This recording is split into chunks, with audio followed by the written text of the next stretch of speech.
ఇప్పటికే బంగారం ధర రోజు రోజుకి కొండెక్కిపోతోంది. ఈ నేపథ్యంలో బంగారు గనుల వేట కూడా జరుగుతోంది.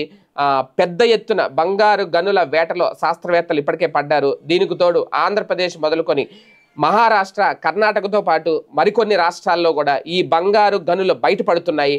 ఇన్ని రోజులు ఈ బంగారు గనులు భూమిలోనే కలిసిపోయాయా అనే ఆశ్చర్యం కూడా చాలామంది వ్యక్తం చేస్తున్నారు. ఈ నేపథ్యంలోనే ఆంధ్రప్రదేశ్లో ఒక అతిపెద్ద గోల్డ్ మైనింగ్ ప్రారంభం కాబోతోంది అనే ప్రచారం కూడా జరుగుతోంది. ఆంధ్రప్రదేశ్లోని జొన్నగిరిలో బంగారు ప్రాజెక్టు భారతదేశంలోనే తొలి బంగారు గనుల ప్రాజెక్టుగా ప్రైవేట్ రంగంలో రికార్డు సృష్టించింది. ఈ ప్రాజెక్ట్ని Geo Mysore services India private limited అభివృద్ధి చేస్తోంది. ఆంధ్రప్రదేశ్ కర్నూలు జిల్లా జొన్నగిరి గ్రామంలో ఈ గోల్డ్ మైనింగ్ అయితే ఉందట. ఈ గోల్డ్ మైనింగ్ ప్రాజెక్ట్ వివరాల విషయానికి వస్తే సుమారు 1477 ఎకరాల విస్తీర్ణంలో ఈ ప్రాజెక్ట్ అయితే విస్తరించబడింది. ముఖ్యంగా ఈస్ట్, వెస్ట్, నార్త్, సౌత్ ఇలా 4 దిక్కుల్లో కూడా ఈ గనుల బ్లాక్లు అయితే కనుగొన్నారట. అంతేకాదు 8 నుండి 15 సంవత్సరాల పాటు ఈ ప్రాజెక్ట్ కొనసాగనుంది. మొత్తం ఇక్కడ సుమారుగా 11.2 టన్నుల బంగారం నిల్వలు ఉన్నట్లు నిపుణులు అంచనా అయితే వేస్తున్నారు. ఇక్కడ డెక్కన్ గోల్డ్ మైన్స్ 40% వాటా కలిగి ఉంది. త్రివేణి ఎర్త్ మూవర్స్ మిగిలిన 60% వాటా కూడా కలిగి ఉంది.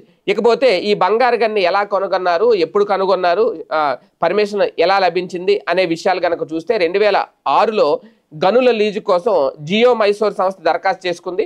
2008లో మైనింగ్ ప్లాన్ను ఇండియన్ బ్యూరో ఆఫ్ మైన్స్ ఆమోదించింది. 2010లో పర్యావరణ అనుమతులు కూడా లభించాయి.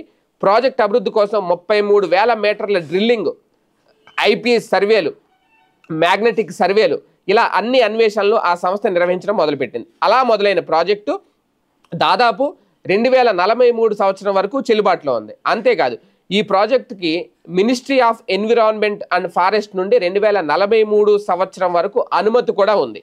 సో ఈ ఏడాది చివరిలో ప్రారంభమయ్యే ఈ పూర్తి స్థాయి వాణిజ్య ఉత్పత్తిలో మొదట 400 కిలోల టార్గెట్ పెట్టుకున్నారు.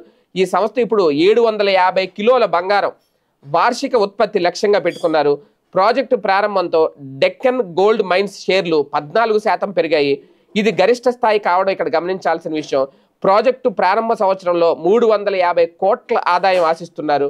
మరి భారీ అంచనాల మధ్య తొలి ప్రైవేటు గోల్డ్ మైన్ ప్రారంభం కాబోతున్న నేపథ్యంలో ఈ గోల్డ్ మైన్ చాలామందికి నిరుద్యోగ సమస్యను తీర్చడమే కాకుండా ఆ ప్రాంత డెవలప్మెంట్కి మరింత దోహదపడే అవకాశాలు కూడా ఎక్కువగా కనిపిస్తున్నాయి.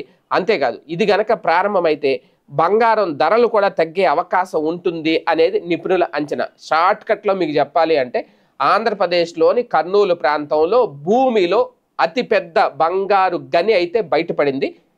అది దాన్ని బయటికి తీసే ప్రయత్నం చేస్తున్నారు. ఆ బంగారు గనుల ద్వారా ఎన్ని కోట్ల రూపాయలు విలువైన వేల కోట్ల, ఇంకా దాన్ని అంచనా వేయడం కూడా కష్టం. ఆ బంగారు నిధుల ద్వారా ఎంత ఆదాయం సమకూరుతుంది, ఏంటి భవిష్యత్తులో నిజంగా బంగారం ధరలు తగ్గుతాయా అనేది అయితే వేచి చూడాల్సిన అంశం.